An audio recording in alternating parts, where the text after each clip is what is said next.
Please excuse me, it was a very heavy night here in Ayia Napa, Cyprus last night. Let's take these off. Oh my God.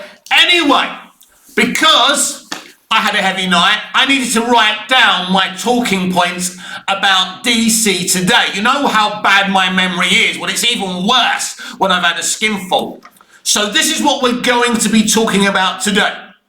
A punk rock Superman trailer that features Krypto more than Superman has been rumoured. We're going to be talking about that very shortly. Yeah.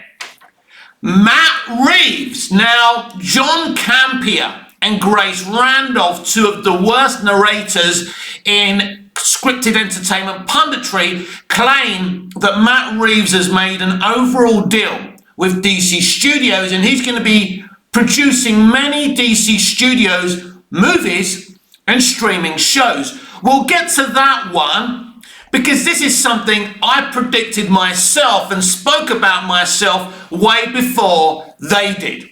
Right. Now, also, one of the worst narrators in scripted entertainment punditry, John Campea, claims it's okay for James Gunn's Superman film to flop. We will get into it.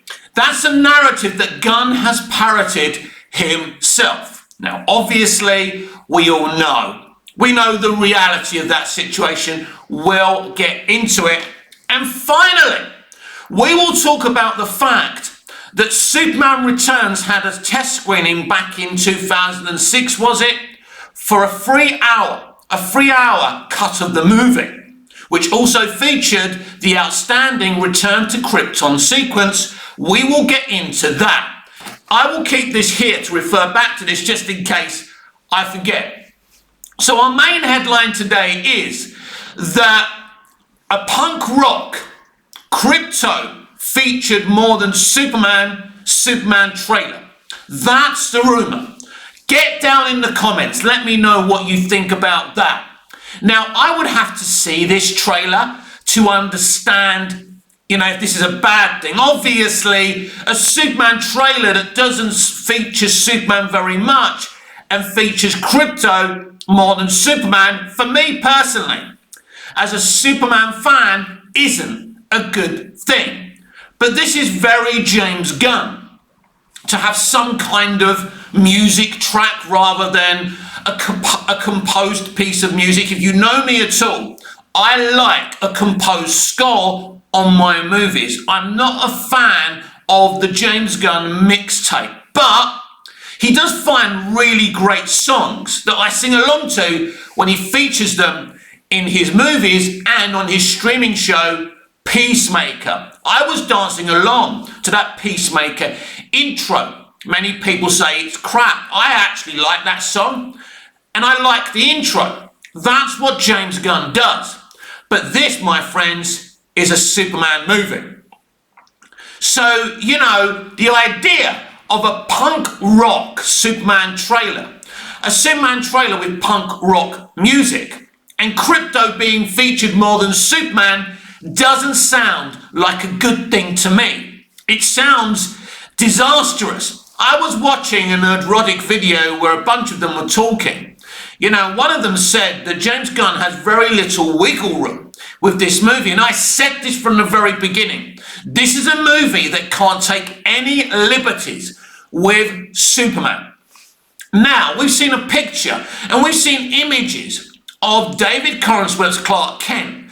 He looks so different to Superman. He's got this kind of hair perm. He looks so different. Now, for the longest of times, the Clark Kent disguise has been a flaw within the Superman concept, because people say, how can people not know that Clark Kent and Superman, are the same person? Now, in Superman the movie, at the end of the movie, Lois starts suspecting. And in the Donna cut, she starts drawing little glasses on a picture of Superman and works it out. That was a good thing that Donna did, because you don't want Lois to seem stupid. But it is, I understand with the Christopher Reeve version, you can understand why people may not know it's the same person. But when you think about the other actors who have played him and the fact that they just whack on these glasses, You know, the idea of the disguise is that Clark, disappears. He's kind of invisible because he's quiet and he's clumsy and people underestimate him. That's the idea of the disguise. That's why I always said during the time when Superman and Lois and Clark, The New Adventures of Superman was out in the 90s when Dean Cain's Superman was cool. I said Clark Kent should never be cool. If he's cool, it's easy to work out that he and Superman are the same person. It's not the greatest of disguises. Do I think this is a good thing or a bad thing that James Gunn has made him look so different? No, James Gunn is just trying to, solve a plot hole within the Superman concept. People are going to start picking holes at it, saying, well, how does he change his hair when he becomes Superman? Well, let's be honest, like in Superman 78, he suddenly has a spit curl. Right, Clark Kent doesn't have a spit curl. How does that happen? It's the same thing. Personally, I'm fine with that. But the fault of a punk rock Superman trailer that features Krypto more than Superman isn't a thing that... the fault of it, I don't like it. But we are apparently going to see this trailer next week. We will see for ourselves how that works out. We will see what this trailer reveals. But yeah, that rumour doesn't fill me with a lot of confidence. So what's next on my list?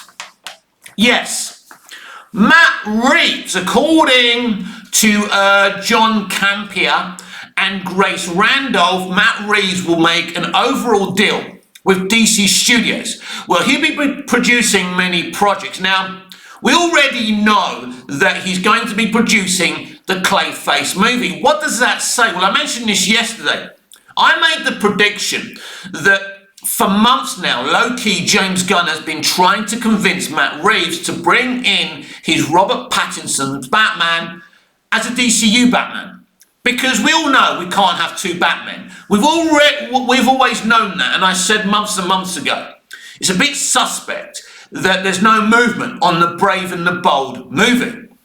I've also said that I think that Brave and the Bold and the Batman 2 could end up being the same movie. James Gunn is now telling us that Matt Reeves hasn't even delivered one draft of the Batman 2 script, which is also very suspicious. Now, some fans claim, and I don't know how true this is, that Matt Reeves said several months ago that he did complete his script.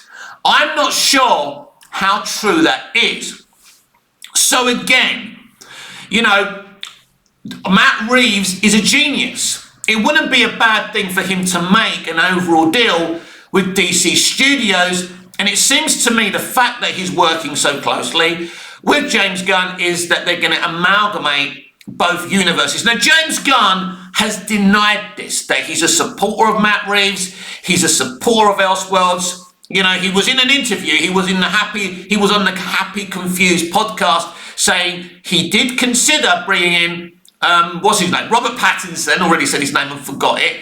It's the drink. But yeah, that he considered bringing in Robert Pattinson as a DCU Batman. So he admitted this. So this is a very interesting situation. And if you're a stan of the Batman movie and what Matt Reeves is planning, you are desperately resistant to Robert Pattinson being the DCU Batman.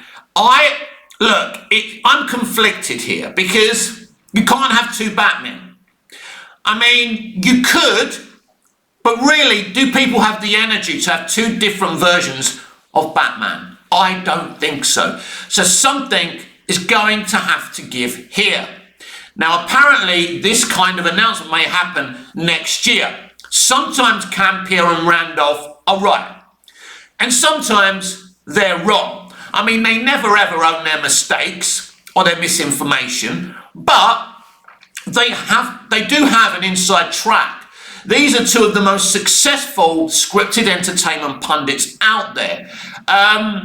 Campea blocked me ages ago. Randolph blocked me on Twitter ages ago. I don't dislike them, but this is why I got blocked, by Campea. because he says dumb things. And this is the latest dumb thing that he's said.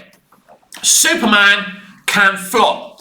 Campea said because DC's in such a mess and the fans don't trust DC and WB anymore, it's going to take several streaming shows and movies to regain the public's trust. So it's okay for Superman to flop. This is absolute cope. Few weeks ago, James Gunn said it's not just about movies making money. So he's sharing that narrative. John Campea is spinning that narrative.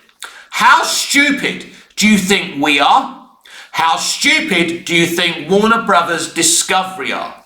Imagine David Zaslav going into a shareholders meeting. Imagine. He goes into the Warner Brothers Discovery meeting and Superman is a flop. Heaven forbid, but Superman's a flop, right? What do you think those shareholders are going to do? Well, they're probably going to fire him. Why? They're going to vote him off the board. Why? Because he assured them that putting James Gunn and Safran in charge of DC Studios was a guaranteed way of success, right? Now, don't forget that Peter Safran produced DCEU movies that failed and flopped. So it doesn't seem like the wisest of decisions. But, you know, you can't put that totally on Peter Safran. There were other people calling the shots. He was just a producer whose production company was slightly involved with these movies. But he would have had a say in how these movies are developed or reshaped. It is not okay for this Superman movie to flop. I don't think this movie has to make 2 billion. Maybe it doesn't even have to make $1 billion. Now, they were predicting around 600 and 700 million being a win. Now, again, that depends how much money this movie has cost. And I suppose when we see this trailer next week, we'll be able to garner if it's a cheaply made movie or if they've thrown everything at it. But Campea saying this is crazy. You know, this movie cannot flop. This movie has to succeed. If this movie flops, it's not only bad for the studio and the director, it's bad for the reputation of the DCU because the public will label it as a disaster and so will the media. We've seen it. We've seen the reputation of the Sony Marvel movies, right? You need a success. It is not okay for this movie to flop.